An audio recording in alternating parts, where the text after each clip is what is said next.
if I lost it all, right, and I had to start from zero, how would I go from 0 to $1 million? Here's what I would do. Number one thing, let's say I was homeless, right? I had nothing. By the way, I was homeless before. And I mean real homeless, like sleeping outside on the bus stop homeless. Here's what I would do if I lost it all today. First thing I would do is this, right? I'd get a place to stay, even if it's a shelter, right? Because you need to decompress, right? You need a place to lay your head and just be safe. Maslow's hierarchy of needs, right?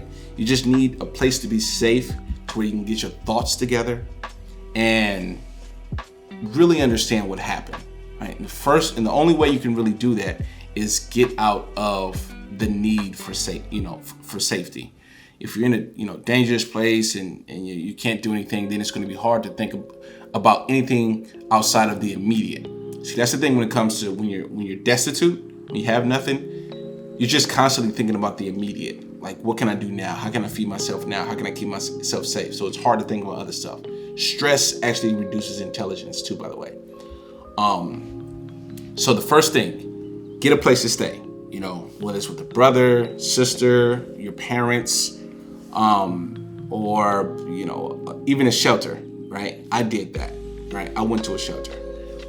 By the way, it was called Mission Gate. Shout out to Mission Gate. They take in people that just got out and help them. So anyway, you need a place to stay, and you need to be able to get your head right. This is where you can now lay your head down, grief, deal with whatever emotional trauma you had to go through. Just get yourself together, right? Use this moment for the next, week after you get a place to stay to just go through whatever emotions you went through, right? Cry, just be sad, whatever. Then you have to get over those emotions, right? And figure out how to win, right? So now you have a place to stay. Now you have to figure out, okay, now that I have a place to stay, what's my next step? Well, the next step is you need to figure out what you want to do. Like, what are your gifts? What are the things that you like, right? What do you want to go after? Do you want to become a lawyer? Do you want to become a manager at a franchise? Do you want to own a franchise?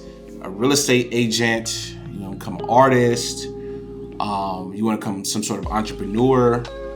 This is the time to figure that out, right? And how you figure that out is figuring out what you like to do, right? You need to figure out what you like to do. Just start discovering yourself, discovering the things that you like to do, right? And then after you discover yourself and things you like to do, part of that process is learning what failed, right? All the things that didn't work. So you're going to take an inventory of the people that you were hanging around, the mistakes that you made, and the values that you held that kept you from succeeding, right? So understanding the values that kept you from succeeding, the people that kept you from succeeding, and the mistakes that you made that kept you from succeeding. Take an inventory of that, honest inventory. You need to be real honest with yourself and go over them, right? Now, once you figure out that, you need to figure out, okay, so now that I figured out the things that held me back, now what are the things that's going to propel me forward? And the only way you're going to know what's going to propel you forward is by making sure you understand what held you back. So after you understand what held you back and now you understand what's going to move you forward, you need to understand where you want to put your gifts and your talents to, right? And the thing is this, sometimes you may not know exactly what it is. And that's okay. But it's better to at least make a decision, right? To try to figure out, okay, I'm not exactly sure, but I like this. And you know what's going to happen?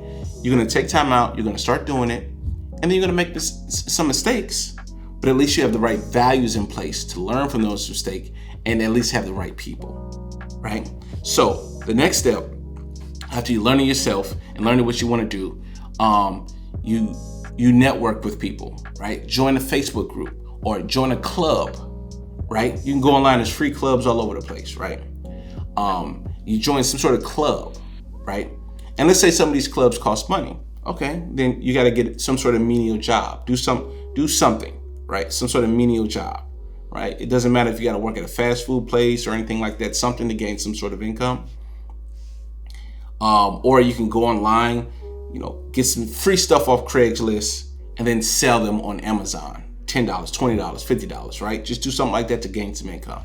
Join some of these clubs, meet some people. And don't forget free work, right? So for example, if you want to become an artist, there are so many up and coming artists that are really good that need people to do promo for them, that need people to do something for them, right? You can offer your free services to them because you got time now. And guess what? This is going to be your time to network with the people that you want to be in that field. And you're going to become really good because you're passionate about it, right? So you start going around these people, start going in these groups, you're earning a little income, you start going in these groups, and then you start offering free services to people, and then you're getting good, you're getting more experienced, you're becoming better, and you're networking. Now you're in your field that you want to be in. You're making mistakes, you're learning, and guess what's going to happen when you start becoming better? You're going to start getting a reputation, right? And then if you become really good, then the person you was working with might blow up, right? But even if they don't blow up, you're still gaining a reputation from all the free work and the networking that you're doing.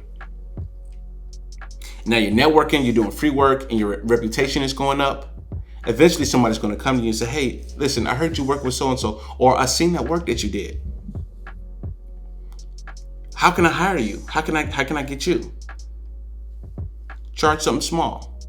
Charge something small, complete the task, become really good, and then that way you have a client and you can get a review now. You get a dope review. You get a dope review, and now you can get another client. Now you know whatever it is you did works. And if it doesn't work, then you try it again. You keep becoming better. So you try it again, you become better, and then get you a good review. And then you know what you're doing. Then you repeat that process of that one thing that you do. Become so good that everybody knows your name. And you know what happens then? People will pay you for the thing that you love. The thing that you help people with. And now you have a skill and a talent that makes you money, that earns you a living. So once you get to that step, it's just about strategizing. At that point, it's just about building the right network of people, spending the right time on things, learning how to goal set, and learning how to position yourself to go to the next level. So your goal setting is going to be important. Learning how to manage your time is going to be very important. Learning how to network is going to be very important. How to meet people and be in the right spaces and learning the right things and being up to date on whatever it is your craft is. That's how you get to the next level.